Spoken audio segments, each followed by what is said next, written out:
Stop! You can't cut that power line! Stop! Karen Pemberton looks up at me from the utility shed, bolt cutters already biting into the wire. "Watch me," she says, and snap. My grandfather's electricity dies at 2 a.m. His oxygen machine goes silent 20 feet away.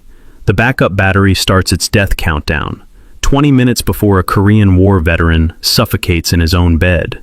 She dusts off her manicured hands, grinning like she just won the lottery. Medical equipment doesn't belong in residential neighborhoods. Maybe next time you'll pay your landscaping fines on time. $47.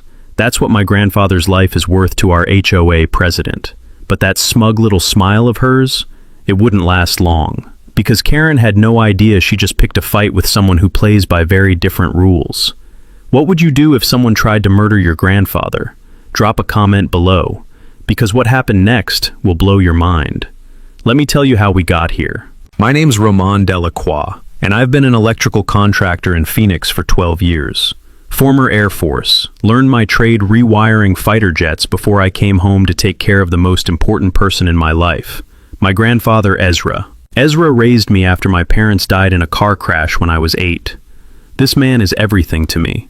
Korean War veteran, Purple Heart recipient, the kind of guy who still stands for the national anthem, even though his knees crack like breaking branches. 3 weeks ago, he was in the ICU at Phoenix VA Medical Center fighting pneumonia complications. Touch and go for 6 days.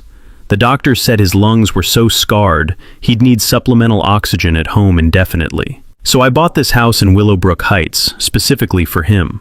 Single-story ranch in a community of 47 homes, established in 2019 around a central park.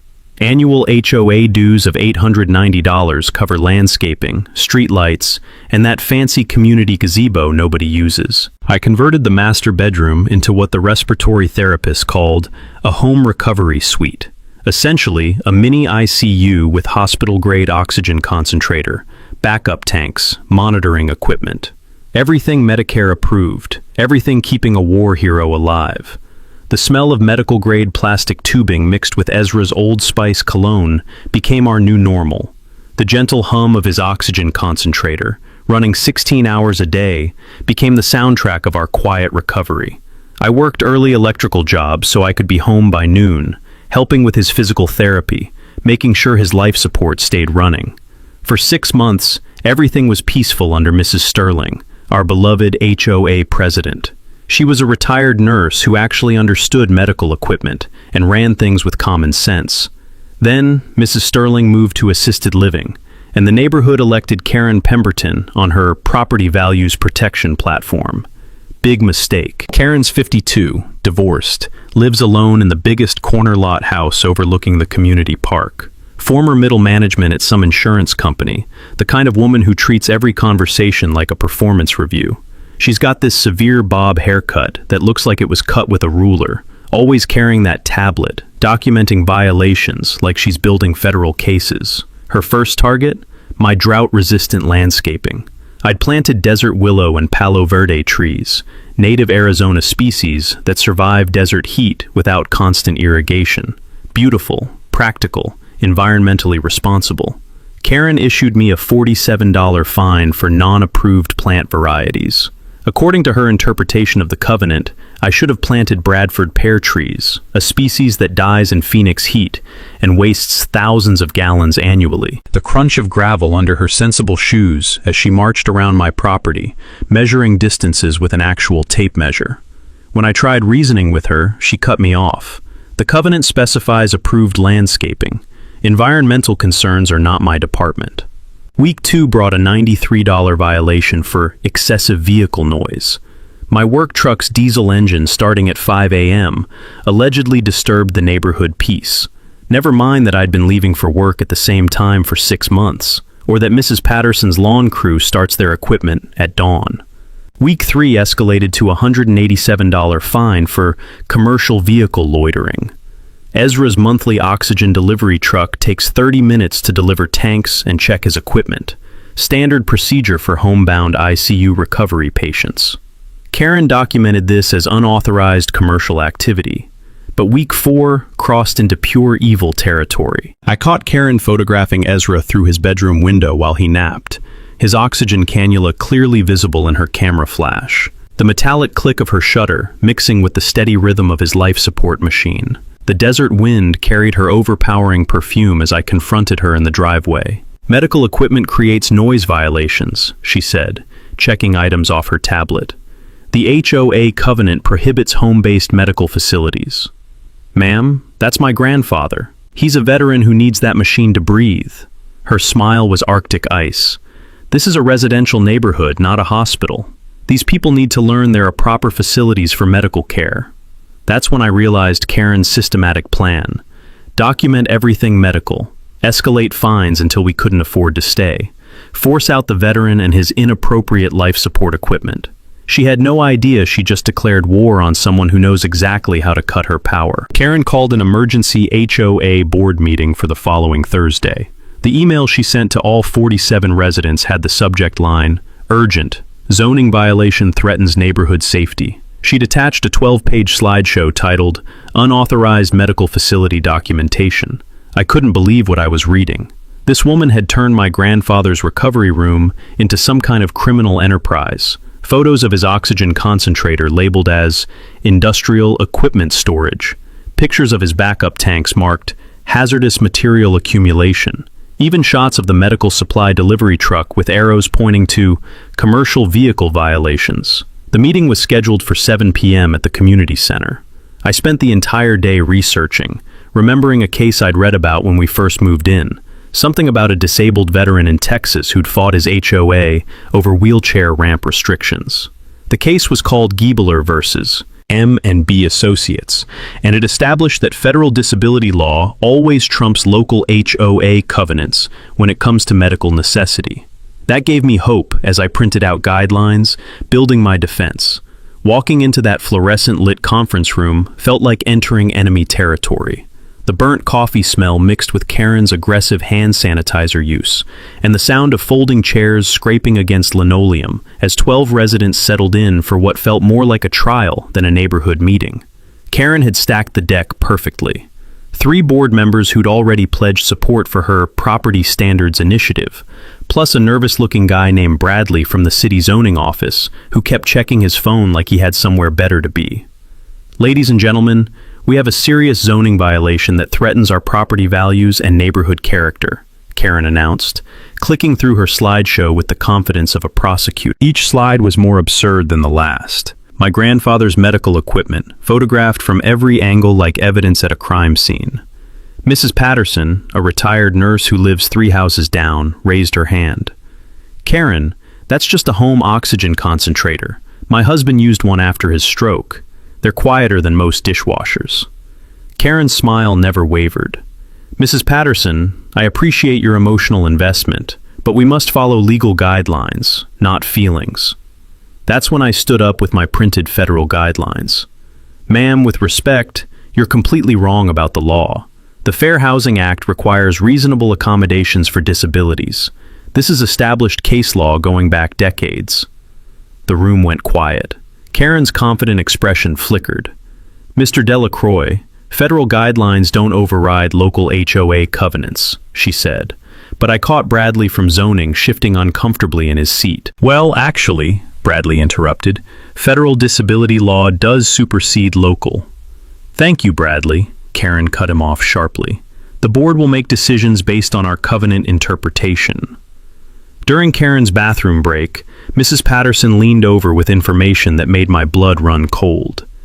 "She's been showing your house to potential buyers," she whispered, "telling them the neighborhood is transitioning to senior care, and property values are dropping because of all the medical equipment." The pieces clicked together like a puzzle solving itself. This wasn't about noise violations or zoning compliance. Karen was running an elaborate real estate manipulation scheme.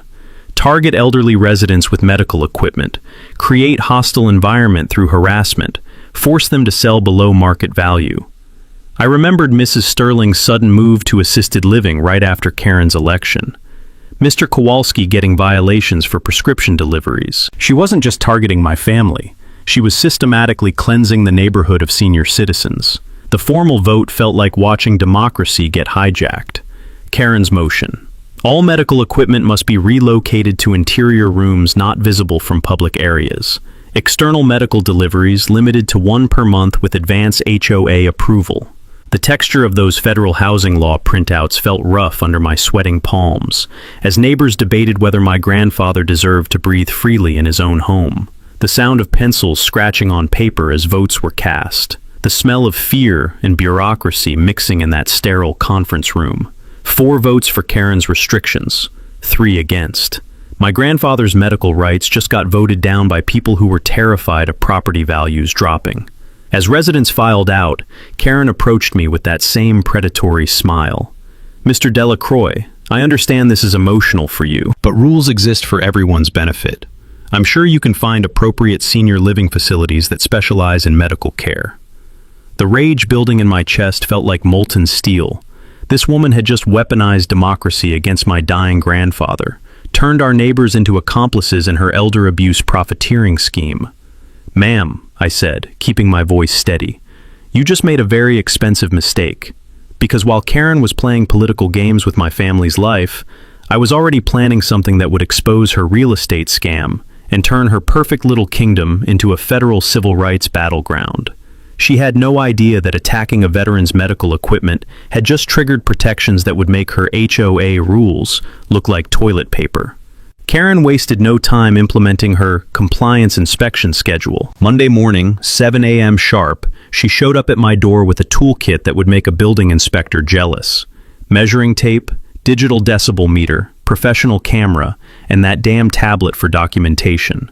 "Mr. Delacroix, this is your official monthly compliance inspection," she announced, waving a laminated card like FBI credentials. "The board voted to ensure all medical equipment meets residential standards." I watched her circle my house like a vulture, measuring distances from Ezra's oxygen concentrator to property lines. The morning desert air carried the sound of her heels clicking on concrete and the metallic snap of her measuring tape retracting. She spent 45 minutes documenting decibel levels outside his bedroom window.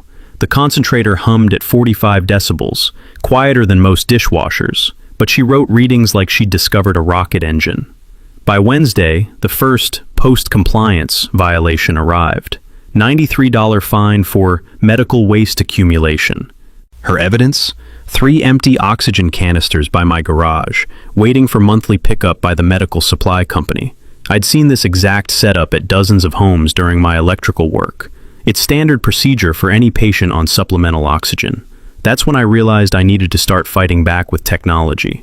My electrician buddy Jake helped me install security cameras around the property perimeter. 4 units with night vision, motion detection, cloud backup. If Karen wanted to play surveillance games with my family's safety, I'd record every second of her harassment. The cameras paid off Thursday night. Motion alerts pinged my phone at 11 p.m. Karen creeping around my backyard with measuring tape and flashlight, documenting window dimensions while my grandfather slept 20 feet away. The infrared footage showed her clearly trespassing, building her case against the dying veteran's medical equipment. Friday morning, I filed a police report. Officer Martinez listened politely, but delivered the expected news. "Sounds like a civil matter, sir. HOA disputes rarely involve criminal charges unless there's property damage." Karen's administrative warfare escalated throughout the week. Violations for excessive medical delivery frequency. Citations for residential appearance violations because oxygen equipment was visible through front windows. Fines jumping exponentially. $47, $93, $187, $374. Sunday afternoon brought the breakthrough I needed. My neighbor Jake stopped by with intelligence that changed everything. "Marcus, you're not going to believe this," he said, lowering his voice. "My buddy works at Pinnacle Properties downtown. You know, those billboards everywhere? They've been asking about properties in this neighborhood, specifically about houses with senior resident transition opportunities."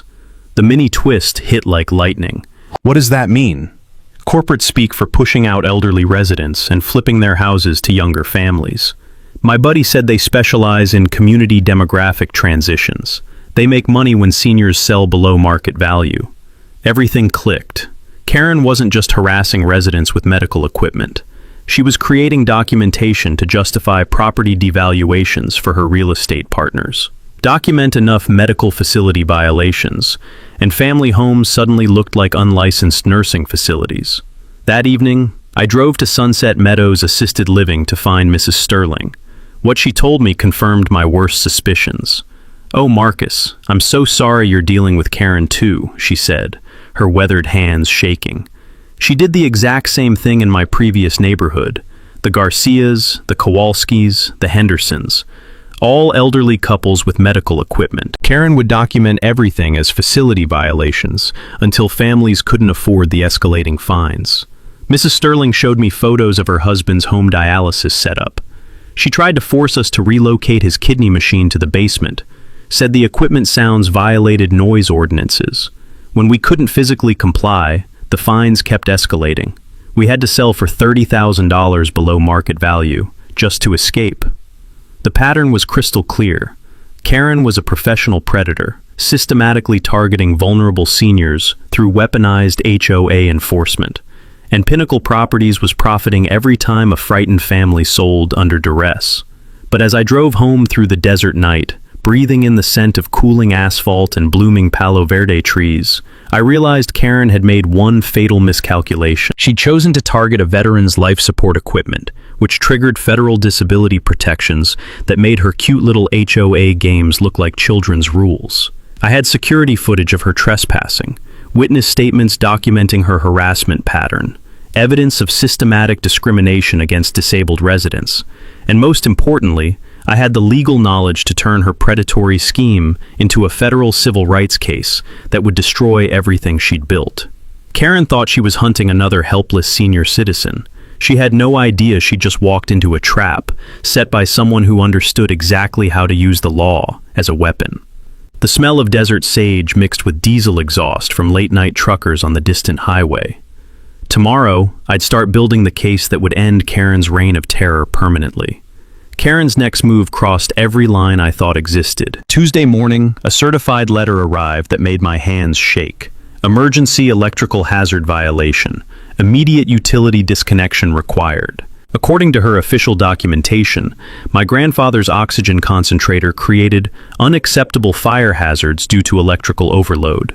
She'd scheduled an emergency utility inspection for Thursday at 10 a.m., conveniently when I'd be 40 miles away on a commercial job I couldn't reschedule. The letter cited some obscure covenant about emergency authority to disconnect utilities during safety violations. I'd never seen this clause before, but Karen had convinced two terrified board members to sign off on cutting power to protect neighborhood safety. I remembered reading about a case years ago when I was fighting the VA for Ezra's benefits. A disabled veteran in California whose landlord tried similar tactics. The federal courts ruled that intentional utility disconnection for medical equipment violated disability protection laws so severely that it carried the same penalties as physical assault. That gave me hope, but I needed immediate solutions, not legal precedents. Thursday morning at 2 a.m., while I was 30 miles away fixing emergency hospital lighting, my worst nightmare exploded across my phone screen. Ezra's panicked voice.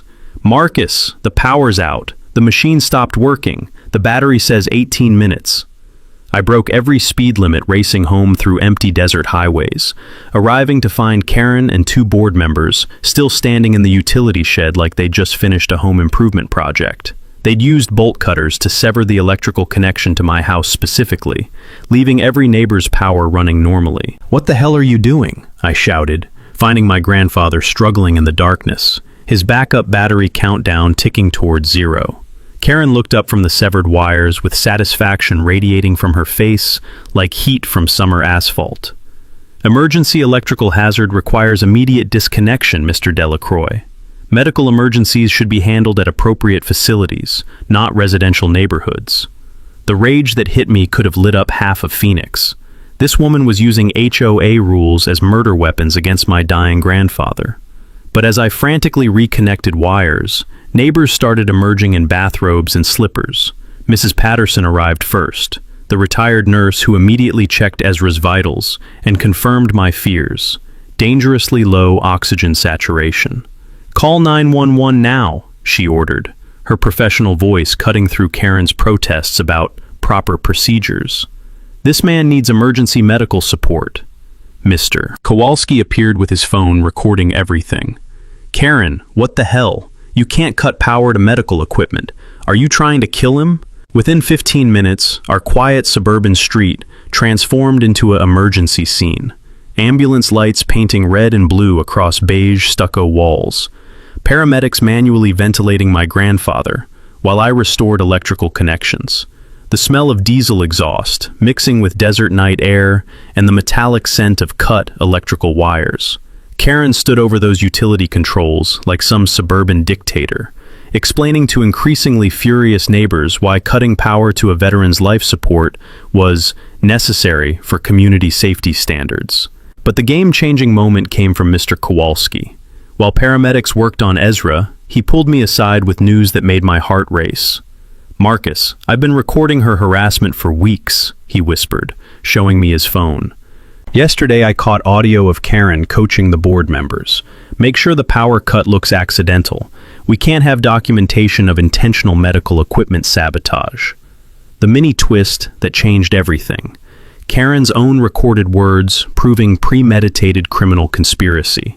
This wasn't bureaucratic harassment anymore. It was documented evidence of planned assault against a disabled veteran. EMT Supervisor Rodriguez, a weathered guy who'd clearly seen everything, pulled me aside as they loaded Ezra for hospital observation. "Sir, intentional sabotage of life support equipment is federal assault. I'm required to report this to authorities." He handed me a card for the FBI Phoenix field office. Then he turned to Karen with the kind of voice that makes criminals confess. "Ma'am, you just committed a felony against a disabled veteran. I suggest you contact a lawyer immediately." As the ambulance disappeared beyond our community gates, red lights fading into the desert darkness, I stood surrounded by the aftermath of Karen's attempted murder. The acrid smell of burned electrical insulation, the sound of neighbors whispering angrily about what they'd witnessed, the texture of that FBI business card between my trembling fingers. Karen had just escalated from petty harassment to federal crime, but in her arrogance, she'd made one fatal error. Committing attempted murder with audio evidence, multiple witnesses, and a victim protected by federal disability laws. While she stood in that utility shed dusting off her hands like she'd accomplished something heroic, I was already planning her complete destruction. Because when someone tries to kill your grandfather over landscaping violations, you don't just file complaints, you make sure they never hurt another human being again. While gathering Ezra's medical records for the FBI report, my hands were still shaking from last night's adrenaline, when I discovered something that made my heart race for entirely different reasons. Buried in our house purchase paperwork was the original 1987 property deed, and hidden in the legal jargon was a clause that would obliterate Karen's entire operation. Emergency medical equipment easement. This property maintains perpetual utility priority for life-sustaining medical devices, superseding all future homeowner association restrictions or municipal ordinances. The musty smell of old paperwork mixed with my morning coffee as I read those words 3 times, hardly believing what I was seeing. The original developer had anticipated an aging community and built federal medical protection directly into our property deed. Karen hadn't just violated HOA rules, she'd trampled on a legally protected easement that made her covenants look like toilet paper. But the real revelation came when I started digging through public records using my contractor license database access. The sound of my printer working overtime as I pulled document after document, each one more damning than the last. Karen's corner lot house carried a $47,000 lien from a previous lawsuit. Disability discrimination charges from Sunset Meadows, her former neighborhood. The court documents read like a horror story. 3 elderly families suing her for systematic medical equipment harassment. The Garcias, forced to sell after she demanded they relocate dialysis equipment to the basement.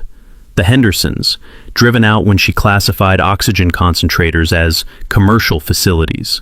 Federal court had ruled Karen engaged in pattern discrimination against disabled residents, ordering $75,000 in damages.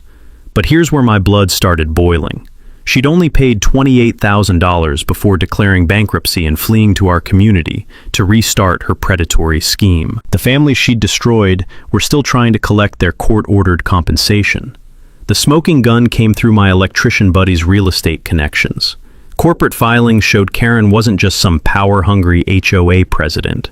She was a paid consultant for Pinnacle Properties, earning $5,000 referral fees for every house that sold below market value due to her manufactured quality-of-life concerns. The scam was diabolically simple.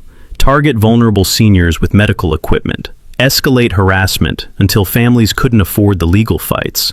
Then Pinnacle swooped in with below-market offers that looked like salvation to desperate elderly residents. 3 houses in our neighborhood had fallen to this scheme in 8 months. Mrs. Sterling's place, Mr. Rodriguez's home after his wife's stroke, the house next to the Kowalskis after Karen targeted their son's epilepsy monitoring equipment. All sold to Pinnacle subsidiaries for 15 to 20% below market value. But staring at that original easement clause, breathing in the scent of victory mixed with desert morning air streaming through my kitchen window, I realized Karen had made one catastrophic error. That medical easement didn't just protect my grandfather's equipment, it gave me legal authority to demand emergency medical infrastructure to prevent future threats to his life support. An emergency medical infrastructure could include anything necessary to ensure uninterrupted power supply, including industrial-grade backup generators requiring emergency vehicle access and priority parking on public streets. The beautiful irony crashed over me like a wave. Karen's illegal power cut had triggered federal protections that would let me bring equipment into her pristine neighborhood that would turn her suburban paradise into an industrial nightmare. I spent the afternoon researching hospital-grade generator rentals, 50-kilowatt diesel monsters requiring 53-foot trucks for transport, creating enough noise to wake half of Phoenix.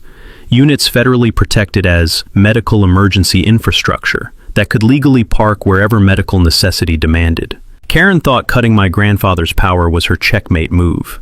She had no idea she'd just given me legal authority to park industrial equipment outside her front door for as long as I deemed necessary to protect a veteran's life. The next morning, I called Premier Medical Equipment Rentals with the confidence of someone who just discovered he held all the winning cards. I need your largest hospital-grade backup generator for a veteran's medical emergency situation, I told the dispatcher. Something that can power an entire ICU ward. Sir, our Caterpillar XQ50 is what hospitals use during disasters, she replied. 50 kilowatts, hospital-grade power conditioning, requires a 53-foot truck for transport. It's designed for life support priority situations. Perfect. How soon can you deliver it? We can have it to you by Thursday, but you'll need emergency vehicle permits for residential street parking. Already covered under federal medical easement protections, I interrupted, savoring every word. This is protected medical infrastructure. While that beautiful piece of machinery was being scheduled, I started building my coalition. Mrs. Patterson was my first recruit, the retired nurse who'd witnessed Karen's attempt to kill my grandfather.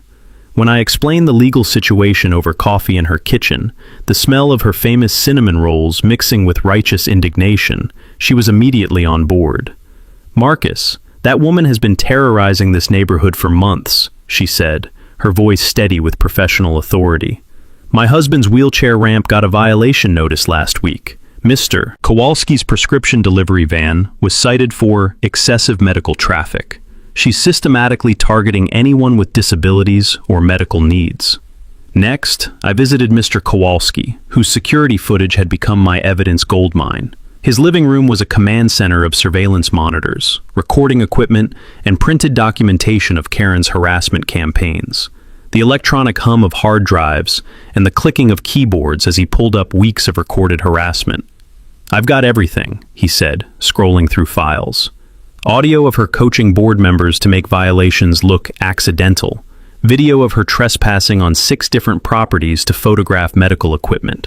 Phone conversations where she discusses property value manipulation with someone from Pinnacle Properties. But the most valuable recruit was Mrs. Garcia from Sunset Meadows. When I called her, explaining that Karen was running the same scam she'd escaped from, her voice went quiet for a long moment. Marcus, "That woman destroyed my husband's final years," she finally said. "He died 6 months after we had to sell our house because of her harassment. The stress, the legal fees, the constant fear. It killed his spirit first, then his body. If there's anything I can do to stop her from hurting other families." Mrs. Garcia agreed to testify about Karen's pattern of disability discrimination. More importantly, she connected me with the other Sunset Meadows families who were still fighting to collect their court-ordered damages from Karen's previous lawsuit. I spent Tuesday evening with my VA disability rights attorney, Sarah Martinez, mapping out the federal case strategy. The smell of legal documents and black coffee filled her downtown office as we built what she called an airtight civil rights violation case. "Marcus, you've got everything we need," Sarah said, spreading evidence across her conference table. "Pattern discrimination, documented conspiracy, federal easement violations, attempted medical equipment sabotage. Karen's looking at $100,000 in federal fines plus criminal charges."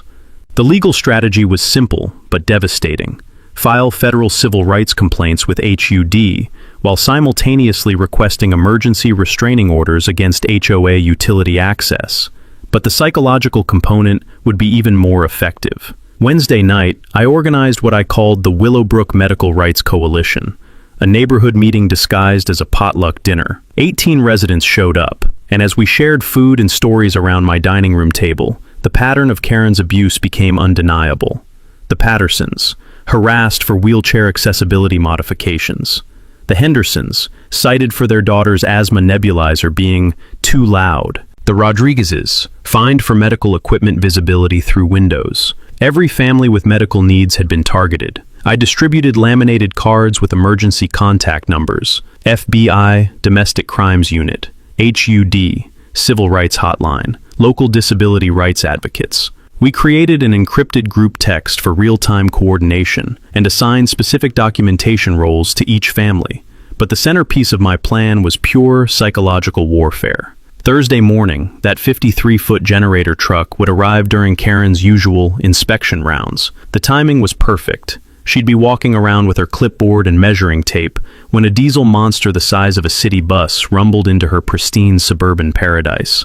The technical specifications were beautiful. The generator required emergency vehicle clearance, which meant Karen couldn't legally demand its removal. It needed 24-hour access to public streets for medical emergency response. The diesel engine would create a constant 75-decibel industrial soundtrack to her quiet neighborhood. And the best part? Under federal medical equipment protections, it could stay as long as my grandfather's medical condition required backup power protection. Karen thought she'd won by cutting our electricity. She had no idea she'd just given me legal justification to turn her suburban kingdom into a construction zone, complete with industrial equipment that would make her life a living hell while protecting every vulnerable resident she'd targeted. Karen's desperation became obvious by Friday morning, when she scheduled an emergency health department inspection, claiming my grandfather's medical equipment created unsanitary residential conditions.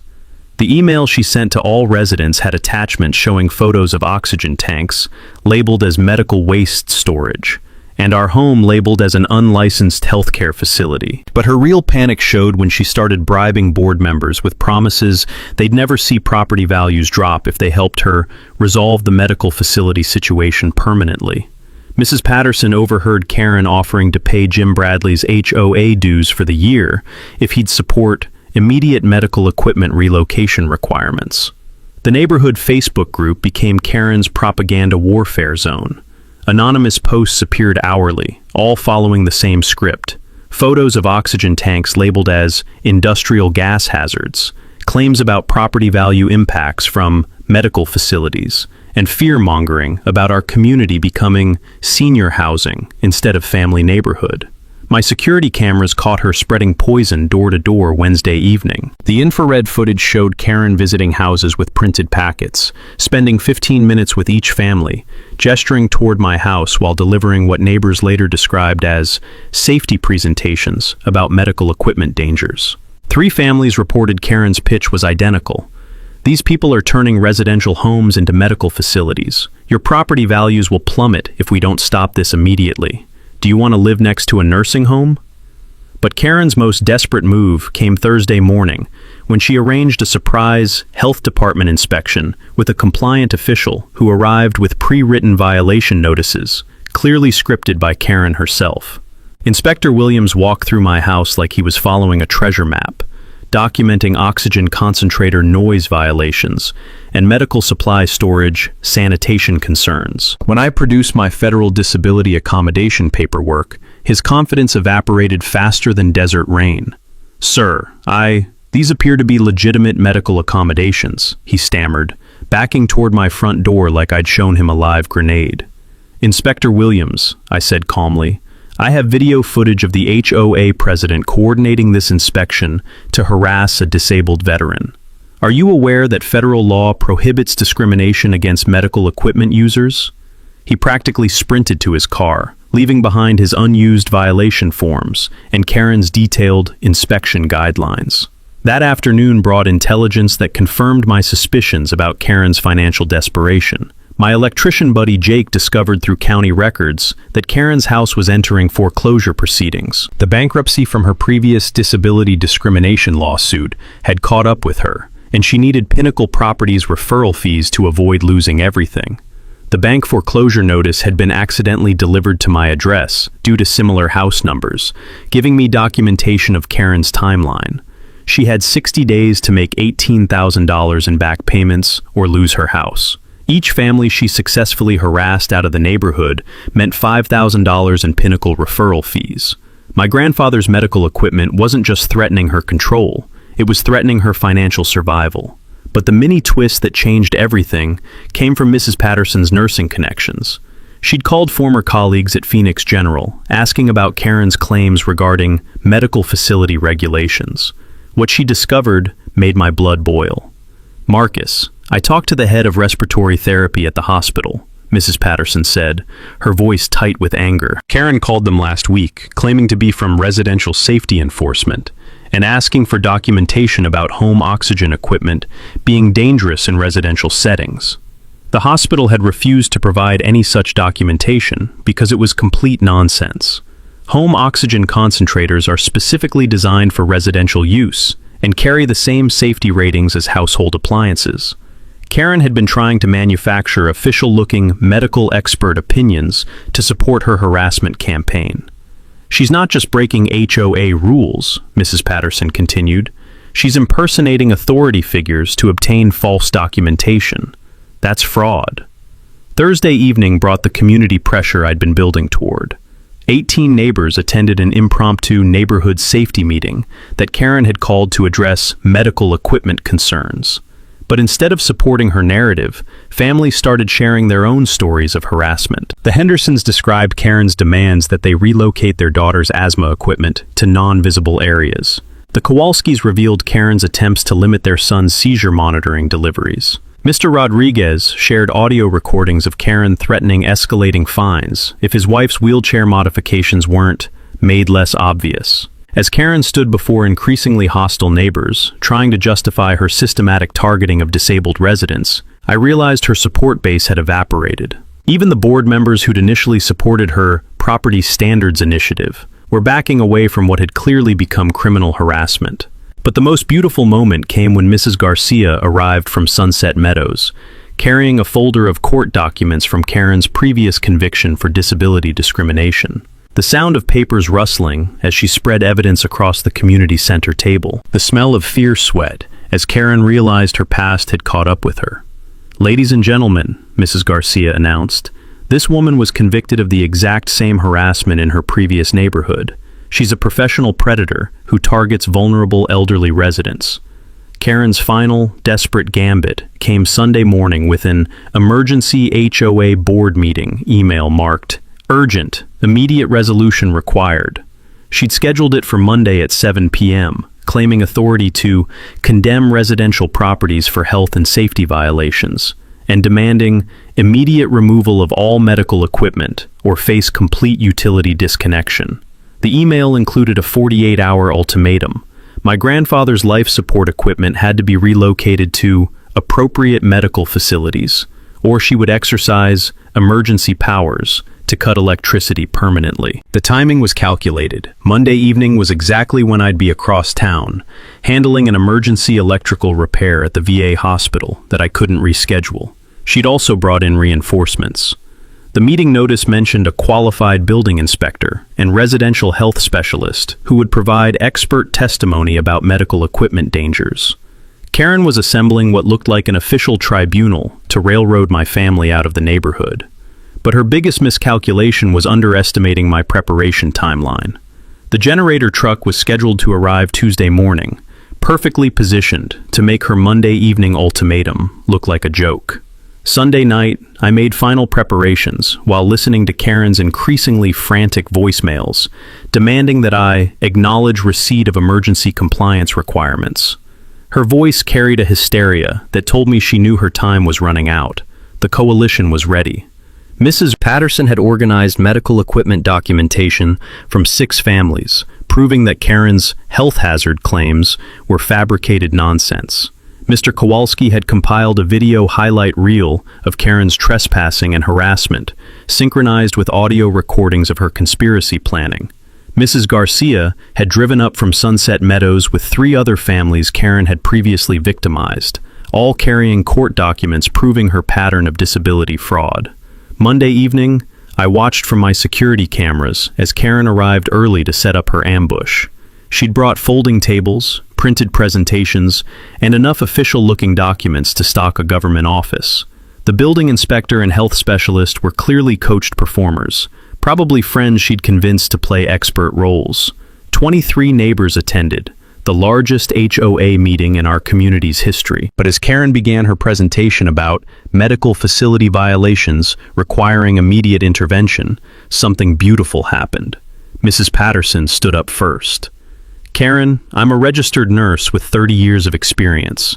Home oxygen equipment is specifically designed for residential use. Your claims about safety hazards are medically false. Mr. Kowalski followed. I have security footage of you trespassing on 6 properties to photograph medical equipment. You've been stalking disabled residents. Then Mrs. Garcia delivered the killing blow. This woman was convicted of identical harassment in her previous neighborhood. Federal court ruled she engaged in systematic discrimination against disabled residents. She owes our families $47,000 in unpaid court judgments. The room erupted. Karen's expert witnesses started backing toward the exit as neighbors demanded answers about her criminal history. Her carefully orchestrated tribunal was becoming a public trial of her own predatory behavior. But Karen's desperation drove her to one final fatal mistake. When she realized the meeting was spiraling beyond her control, she grabbed her keys and headed for the door, muttering something about taking care of this problem permanently. Mr. Kowalski's security footage later showed Karen approaching the utility shed at 10:47 p.m. with bolt cutters, clearly planning to repeat her previous sabotage attempt. But this time, she found something that stopped her cold. A 53-foot generator truck was already parked directly in front of the utility access, blocking her path with 50,000 pounds of hospital-grade diesel power. The massive Caterpillar engine idled with the low rumble of industrial authority, emergency strobe lights painting the entire street in alternating red and blue. The mini twist that destroyed her final play. I'd moved up the generator delivery by 12 hours, anticipating her desperation move. While she was conducting her fake tribunal, industrial-grade medical protection was already being deployed to neutralize her utility sabotage strategy. Security cameras captured Karen standing helpless before the mechanical giant, realizing that her power over utilities had been completely nullified by superior technology. She tried calling the city to demand the truck's removal, but emergency medical equipment has federal protection that trumps every local ordinance. The psychological impact was perfect. That generator truck dominated the narrow residential street like an occupying army. Its diesel soundtrack replaced her quiet suburban paradise with industrial reality. Emergency lighting turned night into day, visible from every house in the neighborhood. But the most beautiful detail was the truck's positioning. Parked legally on public streets, it blocked access not just to the utility shed, but to Karen's own driveway. She couldn't get her car out without asking the generator technician, who was under federal medical equipment protection orders, to move his truck. Karen had tried to weaponize utilities against a disabled veteran, Now she was trapped in her own house by industrial equipment that was federally protected and legally untouchable. While she stood in her driveway, staring up at the mechanical monster that had destroyed her suburban tyranny, I was already planning the final phase that would end her predatory career permanently. Tuesday morning at 8 a.m., our quiet suburban street looked like a disaster movie set. The 53-foot generator truck dominated the narrow road like a diesel-powered skyscraper, its emergency strobe lights painting beige houses in dramatic reds and blues. The Caterpillar engine created a thunderous industrial soundtrack that could be heard 3 blocks away. Karen emerged from her house in a designer bathrobe, her perfect bob haircut disheveled from a sleepless night of listening to 50 kilowatts of mechanical justice rumbling outside her bedroom window. She stood dwarfed by the towering truck, looking like a suburban dictator who just discovered her kingdom had been invaded by federal authority. "This is destroying our neighborhood," she screamed at the generator technician, a grizzled guy named Dave, who'd been installing hospital emergency power for 20 years. "I demand you remove this industrial equipment immediately." Dave looked up from his control panel, took a long sip of coffee, and delivered the most beautiful response I'd ever heard. "Ma'am, this is federally protected medical emergency infrastructure. I can't move it any more than I could relocate someone's wheelchair."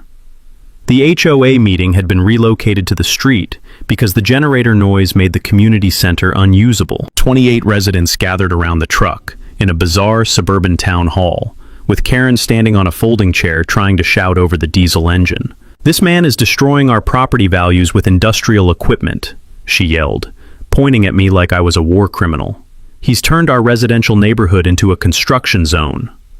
That's when I produced the HUD civil rights complaint, case number clearly visible on federal letterhead. "Actually, Karen, you triggered federal medical equipment protections when you cut power to a dying veteran's life support.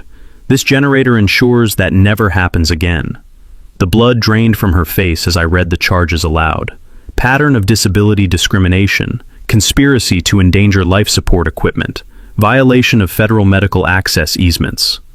The words carried over the generator's rumble, reaching every neighbor who'd gathered to witness her downfall. Mrs. Patterson stepped forward with documentation that shredded Karen's remaining credibility. "I spoke with respiratory therapists at 3 hospitals. Home oxygen equipment poses 0 safety risks. Karen's medical hazard claims are completely fabricated." Mr. Kowalski connected his laptop to portable speakers, playing audio of Karen's conspiracy planning over the industrial soundtrack. "Make sure the power cut looks accidental. We can't have documentation of intentional medical equipment sabotage." But the moment that destroyed her came when Mrs. Garcia stood before the crowd with a folder of court documents. This woman was convicted of identical harassment in Sunset Meadows. Federal court ordered her to pay $75,000 in damages to families she drove out through disability discrimination. She's a professional predator who targets elderly residents. Karen's meltdown was spectacular. She demanded the generator truck leave her neighborhood, claimed federal investigators had no jurisdiction over HOA matters, and threatened to sue me for destroying property values with industrial noise pollution. A Channel 12 news crew had arrived, drawn by neighbor tips about HOA president versus medical equipment. Reporter Jennifer Martinez asked the question that finished Karen permanently. "Ma'am, did you cut power to a dying veteran's medical equipment over landscaping violations?" "Medical emergencies belong in hospitals, not residential neighborhoods," Karen shrieked, her composure completely shattered. "These people are running illegal medical facilities and destroying our community character." The crowd's reaction was immediate and devastating. Neighbors who'd remained neutral throughout the conflict started openly calling for Karen's resignation. Even her few remaining board supporters backed away as she continued ranting about medical equipment invasions and property value terrorism. That's when the FBI agent arrived. Agent Sarah Sterling walked calmly through the crowd, her credentials immediately silencing Karen's tirade. "Miss Pemberton, I'm here about your federal civil rights violation. You cannot approach any residents' utility connections, contact families with medical equipment, or interfere with federally protected emergency infrastructure." The visual was perfect for news cameras. Tiny suburban tyrant arguing with federal authority while a massive diesel generator rumbled behind her. its emergency lights creating a dramatic backdrop for her public humiliation. "This is harassment," Karen protested. "I'm the HOA president. I have authority over community standards." Agent Sterling's response was delivered with professional calm that made it even more devastating. "Ma'am, federal law supersedes HOA authority when it comes to disability rights. Violation of this restraining order results in immediate federal arrest." As Karen stood speechless before FBI credentials, the generator truck demonstration reached its crescendo. Dave fired up the full system, powering every house on the block with industrial-grade electricity that made our streetlights blaze like stadium illumination. The psychological impact was overwhelming. 50,000 watts of federal protection drowning out Karen's protests, emergency lighting turning our suburban street into primetime television, and FBI authority reducing her HOA power to irrelevant noise. Karen's reign of terror had ended, not with legal paperwork or board votes, but with industrial equipment and federal badges, proving that some fights you simply cannot win. Karen Pemberton resigned as HOA president via her lawyer's letter the next morning. The email was brief, professional, and tinged with the desperation of someone who just discovered that federal law trumps suburban tyranny every single time. By Friday, the FBI investigation had expanded to include Pinnacle Properties and their community demographic transition scheme. Federal agents seized Karen's financial records, revealing $23,000 in referral fees from elderly families harassed out of their homes. 3 other HOA communities reported similar patterns, turning Karen's local harassment into a federal racketeering investigation. The board members who'd supported Karen's property standards initiative resigned en masse, leaving the neighborhood to hold emergency elections. I was elected HOA president unanimously, running on a platform of medical equipment protection and common sense governance. My first official act was amending our community covenant to include permanent medical rights protections. No future board could restrict oxygen concentrators, wheelchairs, dialysis equipment, or any other life-sustaining devices. The Medical Rights Protection Amendment passed 46-1, with Karen's house mysteriously vacant during the vote. The HUD civil rights settlement brought $75,000 in compensation to affected families, funded by Karen's house sale and Pinnacle Properties legal settlement. Mrs. Patterson used her portion to install a wheelchair-accessible community garden, where Karen's oversized lawn used to spread. Mr. Kowalski upgraded his security system and started a neighborhood watch program focused on protecting vulnerable residents. The generator truck became neighborhood legend. Photos of that massive diesel monster dwarfing Karen's suburban paradise went viral on social media, inspiring copycat stories from disabled veterans across the country. Dave, the generator technician, still stops by occasionally, just to make sure Ezra's equipment stays protected. My grandfather's health improved dramatically once the stress of Karen's harassment ended. The VA hospital, inspired by our backup power solution, installed emergency generator systems for 20 homebound veterans facing similar HOA harassment. Ezra now volunteers as an advocate, helping other military families navigate disability discrimination battles. The social good that emerged from our victory exceeded anything I'd imagined. Settlement money funded the Veteran Medical Equipment Protection Fund, providing backup power systems and legal support for disabled veterans facing HOA harassment. My electrical company donates installation services, and the program has expanded to 12 states. I discovered a passion for disability rights advocacy that surprised everyone, including myself. Enrolled in paralegal courses specializing in federal housing law, I now consult for veteran families facing HOA discrimination. The technical knowledge I gained fighting Karen has helped dozens of families protect their medical equipment from predatory board members. 3 military families moved to Willowbrook Heights specifically for our medical accommodation protections. Property values actually increased due to our reputation as a veteran-friendly community. The house Karen abandoned was purchased by the Martinez family. Their disabled son requires the same type of oxygen support that Karen had tried to ban. Our annual Medical Equipment Appreciation Day celebration honors the victory over petty tyranny while educating residents about disability rights. Last year, 150 people attended, including Mrs. Garcia and other Sunset Meadows survivors who finally collected their court-ordered damages from Karen's asset forfeiture. The technical knowledge that saved my family is now shared freely online. My HOA Rights Toolkit teaches federal disability law, easement research, and documentation strategies to families facing medical equipment discrimination. Download numbers exceeded 50,000 in the first year, with success stories from coast to coast. Karen's name became neighborhood shorthand for any petty tyrant who thinks rules trump basic humanity.